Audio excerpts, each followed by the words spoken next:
Everyone. Hi, welcome everyone. We are so grateful to all of you for attending this webinar and to NSHSS for being our partner in United Planet's mission to foster cross-cultural understanding while addressing our shared challenges through partnerships to unite the world in a community beyond borders. As we all know, our global community is in conflict in various places in the world, and we can feel so powerless in these moments. It's important to speak up for what you think is right, but it's also important to truly listen, investigate, and try to find space for empathy and understanding. At United Planet, our grain of sand is providing opportunities for greater cross-cultural understanding and connection. Today, we are going to explain to you how our programs work and how you can get involved and become a global citizen with a global community.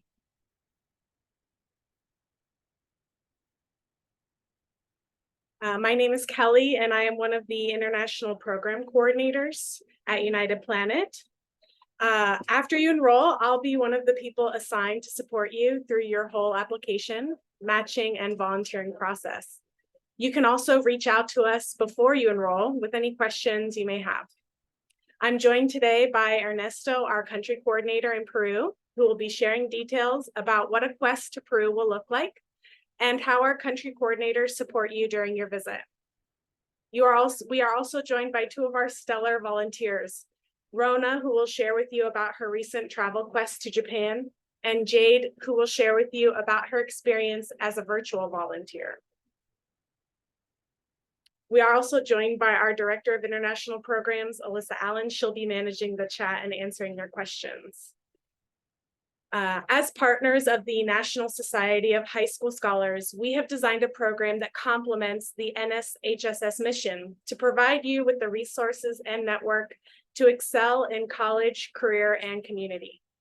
Our quests are designed to be immersive, authentic, comprehensive, and provide you with everything you will need to succeed.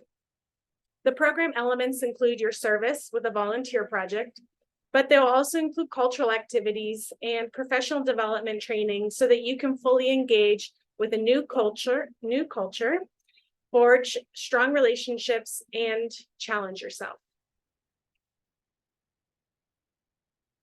We can talk first about our travel quests. This is an opportunity for you to visit another country, immerse yourself in a new culture, and build your global community. If you are under the age of 18 on your start date, you can travel to Japan, Peru, or South Africa for 1 to 12 weeks. Details on those destinations can be found on our short-term section of the website, but we also can share some links with you in the chat during this webinar. Our midterm and long-term programs are open to travelers who are 18 years or older on the start date of their quest. It is also important to note that some of our short-term and midterm programs can accept volunteers who are under the age of 18, as long as they are traveling with a friend or family member who is over the age of 18 or older. Traveling in pairs and groups or as a family is a great way to share this exciting experience with more people. Keep in mind that as an NSHSS member, you get 10% off any short-term or midterm quest, and any additional friends or family members traveling with you can also get 10% off by traveling as a partner, so they would receive a partner discount. We are going to focus mainly on the short-term quest to Japan and Peru today, but I do want to quickly mention that long-term quests are a great opportunity to have a gap year and get real-world experience that can boost your college applications and your career after graduating. All NSHSS members get 5% off the cost of a long-term quest, and I encourage you all to consider this amazing opportunity to truly immerse yourself in a new country, culture, and language. Since we have our in-country coordinator for Peru here with us today, I would like to give Ernesto an opportunity to talk to you about the opportunities to volunteer in Peru and what you can look forward to. Ernesto, please tell us a little bit about yourself and the program in Peru. Thank you, Kelly. My name is Ernesto Alonso, the country coordinator in Peru. I hope you can understand. My English is not really well, but I'm gonna try it. Okay, about, can you hear me, right? Yes, we can hear you. Okay, great. Okay, fears. Peru now is the destination in South America because we have some I don't know, is something, some sounds there, or? Yeah, we'll try to get, someone can mute their mic. There we go. Great. Okay. Okay. Sorry, thank you. Is one of the best culinary destinations in the world. Cusco was the city where we operate and where we welcome to the volunteers, is the most beautiful cultural city in the world. So I want to explain you that how between how old are the volunteers coming in. We have volunteers from 14, 15 years old to more 60 years old, 65 years old. So we don't have a specific age that you can do the volunteer projects here. We have some volunteer projects with after-school programs with kids. We have dog shelters, cat shelters, volunteer work in medical, in some clinics here in Cusco, with a specific when the volunteers need, they have like dentist, one dentist clinic to do the volunteers too. Actually, the volunteers don't need to have like specific skills, because you can try and you can discover what you really want to do here, and we can give you the options here in Cusco. Normally we have one program here, or many different programs from 1 week to 6 months or 1 year if the volunteer wants. So what I do normally here is to, for example, when the volunteer come to Peru, arrive in Peru, in Cusco, normally I'm pick it up from the airport, and then I introduce the family here, because the volunteers normally arrive to one host family here in Cusco. Then you're going to spend, or the volunteers are going to spend in this host family during the whole trip in Cusco. So we have a welcome dinner here, and I'm explaining what the volunteers are gonna do during the trip here. Can be, as I told you, can be 1 week, 2, 3, 4, or 1 month, 2, 3, 4, 4 months. So during this trip, we have cultural activities like salsa lessons, cooking lessons, pan flute lessons, some city tours, some tours into the cities, and you can also add to your program trips like Machu Picchu or Titicaca Lake, What normally I'm doing here is organize everything. So I'm the support 24 hours here in Cusco. Okay. Um, is safe to travel in Peru? Yes, it's really safe. Cusco have a really nice security here, especially in the center. And we don't, of course, we have some places where I recommend don't go, but normally where the host families are living and where you normally going to be in Cusco is really safe. Okay, we are also offering Spanish lessons in Cusco. So we can manage. You can do, for example, one um, in the mornings, one volunteer project or Spanish lessons. In the afternoon, one project or volunteer or Spanish lessons. Depends what time the volunteer program is open or you can do the activities. In your free time, you can just walk around the city. It's really a beautiful city where you can walk or just make a shopping souvenirs for your family or do another activity in the city. Uh, the Spanish lessons, um, if if you ask if you need to know Spanish, so it's not necessary because during your volunteer program you can take Spanish lessons here. It's included also in the program. So depends how many weeks you're going to stay here. You can do 1 week, 2 weeks, or 3 weeks the Spanish lessons, and some people in the projects can speak English too. So it's easy, but normally you have to improve your Spanish. Will be maybe another volunteers with age 15, 18 years old, but is normally we have volunteers in the host family with the same age normally, but sometimes not.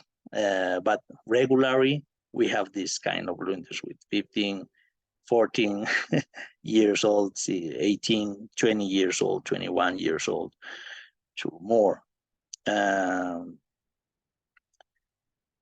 I think that's all what I can tell you about Peru, what I'm doing, and what we can offer you.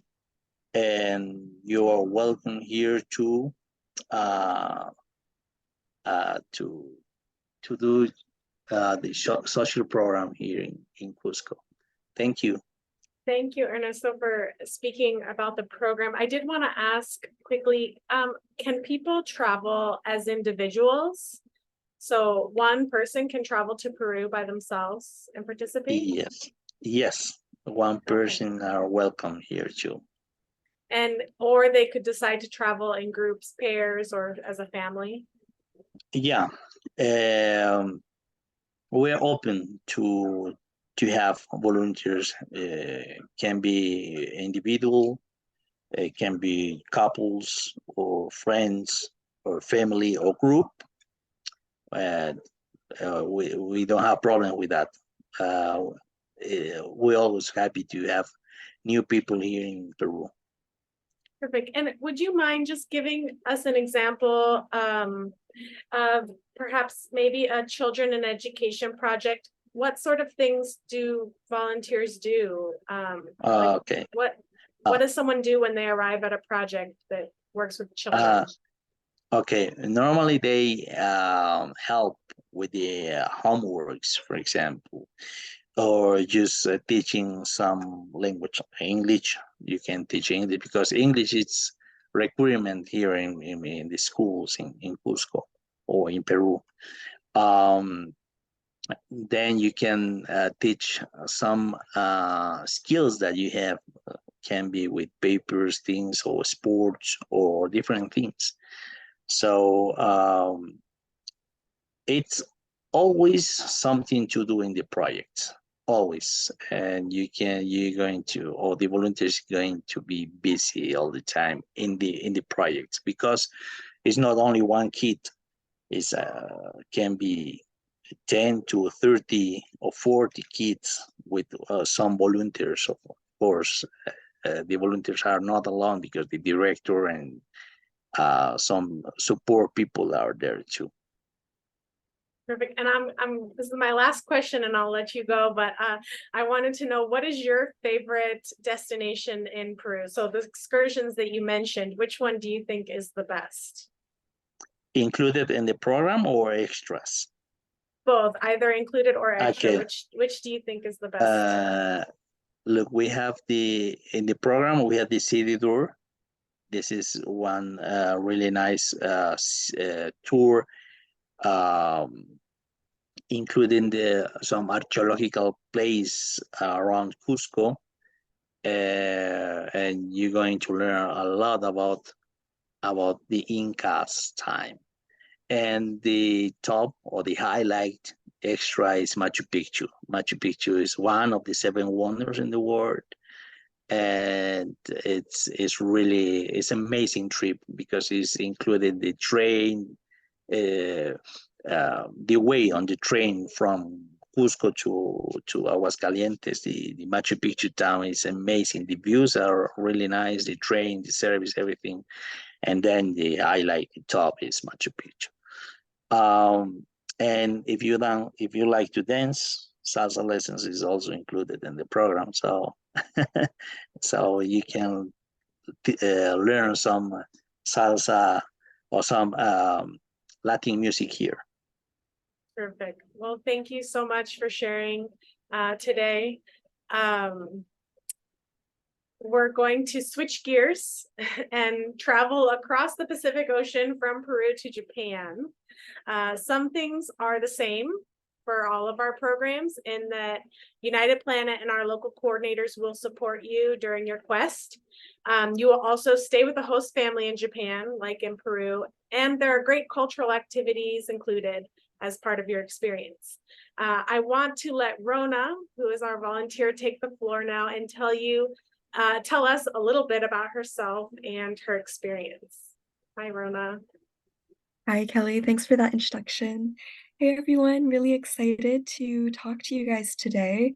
My name's Rana. I'm from Canada in Toronto, and I just graduated from university. So I'm a little bit older than you guys, but I think in a similar situation, in that I start working in January, and I had this little bit of time for me in between graduation and the start of my full-time job, where I wanted to do some traveling, but make it a little bit more meaningful. And I came across United Planet and the volunteer opportunities in the short term available with them, in particular, this one with Japan that I'm really excited to tell you guys about. And then came my 2-week excursion volunteering with the Miyazakian tea plantation in Japan. And a little bit fun fact about me is I just got off the plane like 24 hours ago, so everything's super fresh, and I'm very, very excited to tell you guys about it. So 3 things I wanted to cover today is 1, what my volunteer experience is like and what you see in these pictures. 2, my experience living with a host family, so this last picture on the slide here. And then finally, some day trips, cultural immersion experiences, as well as any difficulties or language barriers that I came across and maybe you're wondering about as well. So we'll get started with that piece on the volunteer experience. Primarily over the course of my 2 weeks, I volunteered with the Miyazakian tea plantation, as you can see, helping with their cafe and also a little bit in the matcha fields. And what is special about the Japan excursion is the coordinator. So the Japan rendition of Ernesto, she runs a local cafe that's a global studies and English learning cafe. So I also had the opportunity to do some English lessons and tutoring there during my time. But with the tea plantation, so over the course of my 2 weeks, maybe 10 of those days or 12 of those days were at the tea plantation. That was majority of my time. Depending on when you go and whether or not it is harvest season for them, you might be out on the fields helping them with plant care, doing a lot with your hands, which I know is something that many of us, especially those of us who are stuck on the laptop all day or looking at textbooks, you really want some of that natural experience where working with your hands outside. That was really cool. And on other days, you'll be inside at the cafe helping with food preparation or preparing packages. But you really get to see that end-to-end experience of farm to table, which I thought was really fun. Um, and then on the counter of that, the days that I spent with the Global Studies Cafe, as a part of your Japan experience, you'll get Japanese lessons. So in the village where a lot of these volunteer opportunities occur, not too many of the local residents will speak English, but don't worry about that. You will get Japanese lessons. There are ways around it. The coordinator is very awesome in taking care of you there. But what my days would look like is after my volunteering at the tea plantation, I would come back, have dinner, and then do a Japanese lesson for an hour and then volunteer with the English tutoring for an hour or an hour and a half, whereby just with some of their more advanced students, it's really great for them to have an opportunity to speak with somebody whose native tongue is English. And it's really just conversational. It didn't really feel like I was volunteering. I was just meeting new people and being able to learn about their experience and chat with them or teach them new vocabulary with that respect. So that was a little bit on the actual volunteering, which was amazing. In addition to that, during my time with Japan, I had the opportunity to stay with a host family, very similar to what you would do in Peru as well. So on this last slide here, you can see my host family. They had a beautiful dog and two daughters, and I was their Canadian daughter for my stay there. And what you'll find is that when you're not volunteering, a lot of your time will be spent with the host family. So 2 of my meals every day were with the host family, and then some of my days off and cultural experiences were also spent with them. And although there was that language barrier, so I came in with very little Japanese language experience. My host family didn't speak too much English. We found ways to overcome that and found shared languages in cooking together or in sharing photos, and in like family games or listening to music. So in particular, myself and their daughters, we both listened to K-pop. So at the dinner table, we would play that music, and neither of us really spoke a shared language, but we can find a shared communication form in the music that we listened to and the food that we prepared, which was really cool. And on top of that, a lot of Google Translate, of course. Um, yeah, and then finally, you'll also get some time to yourself. So outside of these experiences, volunteering and spending time with my host family, me being a little bit older and having done some solo travel before, on my days off, I planned some day trips for myself. So I did a day trip to Tokyo and then a day trip to Kyoto in Japan, where I just did some exploring. But the coordinator is really great in that she'll ask you beforehand, hey, you get, depending on how long you're there, 3 to 4 days that are free time days. Are you more comfortable planning your own time off, or do you want her to plan it for you? And in Japan, some of those cultural experiences include cooking lessons available to you. I myself did a kimono fitting, and we visited the kimono museum that was running during that time. They had an exhibition, but also just locally to Okazaki, which is the town that you'll be staying in. There's many local castles, festivals that are running, which is really awesome that you can explore around there as well. That's my experience in a nutshell. Kelly, I don't know if there's anything that I missed or would be important for me to touch on as well. Well, you said that you had this shared language of cooking. How was the food eating with your host family?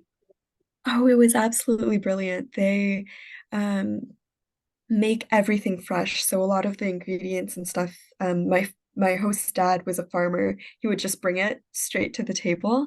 And there's a lot of fresh fish, a lot of fresh veggies that you're cooking. They'll ask what your favorite Japanese dish is, if you've tried any. So I remember I told them I loved curry, and then the next day we cooked curry together, which was awesome. That's terrific. And was there anything about the experience that surprised you that you weren't expecting? Yeah, I think because when I went into it, my coordinator, Naoko, she was very fluent in English.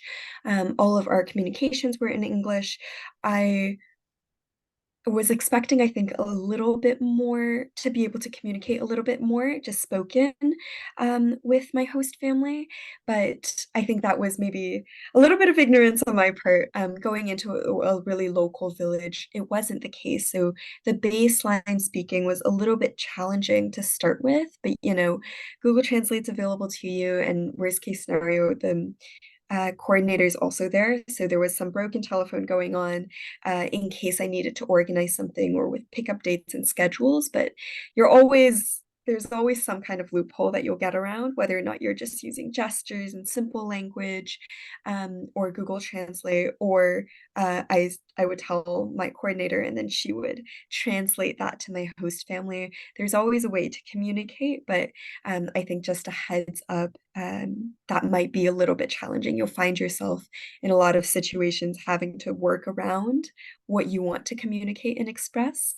But everybody there was very kind, patient, and willing to learn English as well. So if you go with an open mind, I think you're ready to go.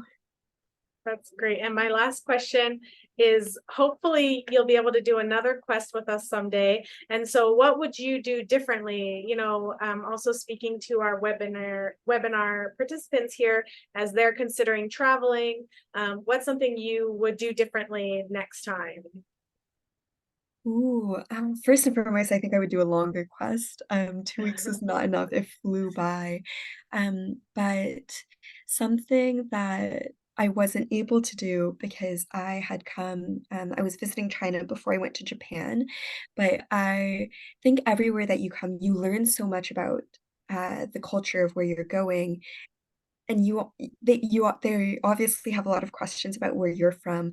I think I wish I would have brought a little piece of Canada with me, whether that was, from a sports team or some of our, like, little desserts and stuff. And while I was there, I wanted to give my host family something, and I did, but I think it's so much more special when you can bring something from, I guess in this case, for a lot of the people listening in from America or from the state that you're from, they'll have a lot of questions about where you're from and where you grew up with. And to be able to give them a token of that, I think is really special. That's a great point, Rona, that, participants you're going to learn about another culture, but you're also being an ambassador of the culture that you're coming from. And so it's great to have that in mind. How do you want to represent your country, your family, your state, your community? And that's great. We'll be sure to have that in. Alyssa's saying that that's her number one recommendation as well. So we'll be sure to include that in our pre-departure information that we give to volunteers. Good reminder. Thank you, Rona. You did such a great job. So now that Rona's shared her experience, and we all are eager to travel, we know that living in another country and visiting another country is a great way to immerse yourself. But we also know that we can still have cross-cultural experiences even if we're unable to travel at this time. So we have a virtual quest program that can allow you to work remotely from your home and still connect with our partners around the world. Participating in a virtual quest is a great resume builder and an opportunity to better understand how nonprofits are addressing some of the world's biggest challenges. Depending on your skills and interests, you can help with research, fundraising, marketing, graphic design, presentations, reports. Largely work is done independently, and you meet once a week with your supervisor to talk about your progress and receive feedback. If you want more face-to-face time, we do have English projects and tutoring that allows you to have more Zoom meetings with students in places like Ecuador, Japan, Laos, and Angola. The minimum commitment is 1 month, but you can volunteer up to 6 months. The hours per week are also negotiable based on your availability. We also have developed training sessions that are designed to enhance your experience and learning while volunteering. You will have the opportunity to learn about the 5 pillars of global citizenship, which is a comprehensive learning model promoting global learning, leadership, and understanding. Every volunteer or intern who travels or volunteers virtually receives a certificate and a reference letter confirming your participation and dedication to serving others around the world. We are joined today by Jade, who is currently one of our virtual volunteers. She is still volunteering. And Jade, hi, can you introduce yourself, please, where you live and why you wanted to volunteer virtually? Hi, my name is Jade Ho. I live in California. So yeah, one of the main reasons that I wanted to volunteer my time is I love volunteering. That's my main passion in life. And I really wanted to find something that I could do something that really means something and makes a difference in this world. I do have a background in nonprofit work, but I wanted to expand my horizons, and United Planet gave me that opportunity. So I work with a nonprofit, or I mean, a program in Ghana, West Africa, and it's called Aquaba Volunteers, and their main goal is to alleviate poverty in the main area of, or in the capital near the capital city of Ghana. And they have programs in education, healthcare, and sports. So the main thing I do is I work with the children and I create worksheets for them. My favorite thing that I've worked on is teaching them about their leaders or examples of leaders in Ghana. So their president, business owners, a chef that is from Ghana, et cetera, et cetera. But I love seeing the pictures that my host coordinator has sent me. And even though I'm not close to them geographically, I feel as invested into the program, and seeing the kids succeed and seeing the smiles on their faces literally is the highlight of my program. I'm so glad. And how long are you volunteering currently, Jade? So I love it so much that I've done 2 stints, should we say. So my first one was earlier this year. I did 3 months, and the second one I'm doing 4 months. So I will end in the middle of November. So I'm sadly almost done, which makes me so sad because I love it so much, and I'm so sad to leave my program, but it really has been the highlight of my year. So it's been a wonderful experience, and I would do it all over again if I could. And you mentioned learning about local leadership in Ghana, and that you feel very close to the kids and community there, even though you're such a far distance away. Can you give us some other examples of how you feel this is a cultural immersive experience? Like, how do you Sure. feel like you're connecting with Ghanaian culture? Yeah, absolutely. One of the things that I have really learned really quickly is how resilient the kids are. Even though they're miles and miles away from where I live, I still feel very connected to the culture there because it's very different. But I want to see them succeed. They want to learn English. They're so excited to learn anything new.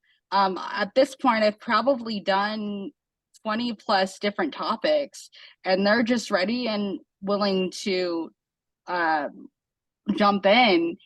But while it's different, I think one of the ways that I've learned and immersed myself into the culture is when I first started, my family decided, okay, we're going to try Ghanaian food. So my mom made some Ghanaian dishes, and there was like this white chicken recipe, and it was really, really good. In fact, we've made it several times now.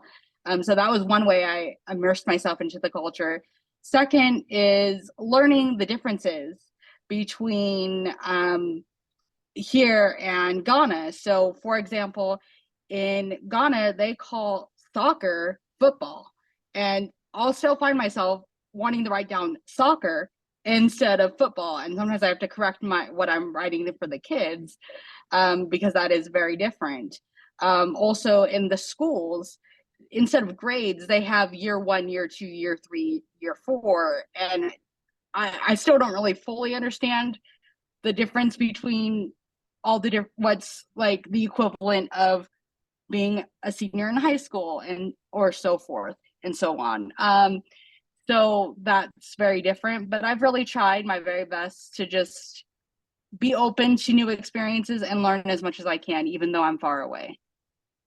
I think that's so great that you guys were cooking Ghanaian recipes in your home. That is such, I'm gonna definitely suggest that to people as a great way to kind of, you know, add to their experience that they're having. And I hope, did you share with your host, with your supervisor, any of those recipes? I haven't, but I probably should and Yeah. ask her if she has any recipes that she would like to share, because I would love to try them. Yes. I would love to visit, but one of the main reasons that I am not able to travel is because I have a disability. I have cerebral palsy, and it doesn't allow me to travel that far. I can definitely travel, but out of the country that far, I think probably the travel time is like 12 to 15 hours. I can barely do 4. So traveling that far is out of the question for me. But doing this virtual quest with United Planet has given me the opportunity to still do something meaningful, even from home. That is so right, Jade, that some of our challenges as United Planet is that we want to make these opportunities accessible to all people. And when you're traveling to another country, either that's so far away, or the flights are expensive, or perhaps that country doesn't have the same level of accessibility as a community that you might live in, it can be a challenge for some people to participate. And so we do love that virtual volunteering allows people to have this kind of cross-cultural experience and join in the global community. So thank you for sharing about that as well. Of course. Can you tell us now, virtual volunteering is not without its challenges. What are some of the challenges that you've encountered? Yeah, one of the main challenges that I've had is with the worksheets that I make for the children. The biggest challenge that I have is trying to figure out what is exciting for them, because with the education system there, a lot of the kids don't actually start until they're 6, 7 years old, or even older. And so a 6-year-old, 7-year-old may not even know their simple ABCs or their lower numbers. So you have to find the balance of what is engaging, but you don't engaging and also gets the point across. But also with the older kids, they're like, I don't want to learn that, or that's too, babyish. So it's finding that balance of how can I find it, make it fun for them, and also make it so that they enjoy it and want to learn more. That's been my main goal through this process. And do you feel like your host supervisor, Jordan, has been able to help you navigate some of those challenges? Yes, in fact, just yesterday, I contacted her about 2 days ago, and I was like, I'm stuck, and she gave me some ideas on how to kind of get over out of my head. And the main way that I communicate with her is through WhatsApp on my cell phone. And there's a 7-hour time difference between here and Ghana, but we just worked through it and it works really nicely. And I'm really happy that I can still communicate with her in a way that works for both of us. But I would definitely say she's definitely been great support, and after this I'll have a great friend for sure. That's great, Jade. Thank you so much for sharing. Is there any last thing you'd like to share with the webinar participants? Just that if you're thinking about doing anything with United Planet, whether it's virtual or doing it in person, just try it. It is one of those experiences you'll never forget for the rest of your life. And I think it is one of those things that if you are thinking about it, but you're kind of hesitant to do it later down the line, you might regret it, but just try it. Even if it's for 1 week, 1 month, it's better to try than to regret it later in the future. So that's my biggest kind of tidbit, because the reality is any help we can give to this world, regardless of the country or the organization that you decide to help, they will appreciate it and the world will be better for it. Thank you. That is great, Jade. Thank you so much. It's been so great to hear from our panelists. I feel so honored to have had their participation. You know, Ernesto taking care of our volunteers, Rona going to Japan, and Jade participating virtually. You know, we're so honored to have you all working with us and for you sharing your stories and your time today. I do want to share with our participants one important detail. We know that as NSHSS members, you are all high achievers who will be doing big things in your lives, and United Planet would love the opportunity to be part of your history of excellence. So United Planet is a certifying organization that has been granted authority to give out the President's Volunteer Service Award to volunteers. We verify and certify that you have met the requirements to receive the award within a 12-month period. So the President's Volunteer Service Award honors individuals whose service positively impacts communities in every corner of the nation or the world and inspires those around them to take action as well. The award has continued under each presidential administration, honoring the volunteers who are using their time and talents to solve some of the toughest challenges facing our world. You can read more about the eligibility requirements on the presidentialserviceawards.gov website, or you can definitely ask us about this opportunity via email or phone calls. I want to thank again all of our panelists for your time and your service as global citizens. Thank you to NSHSS for partnering with United Planet and the work that you do to promote academic excellence. And thank you to all of you who joined us today. We are so excited to see you enroll, and we look forward to hearing from you.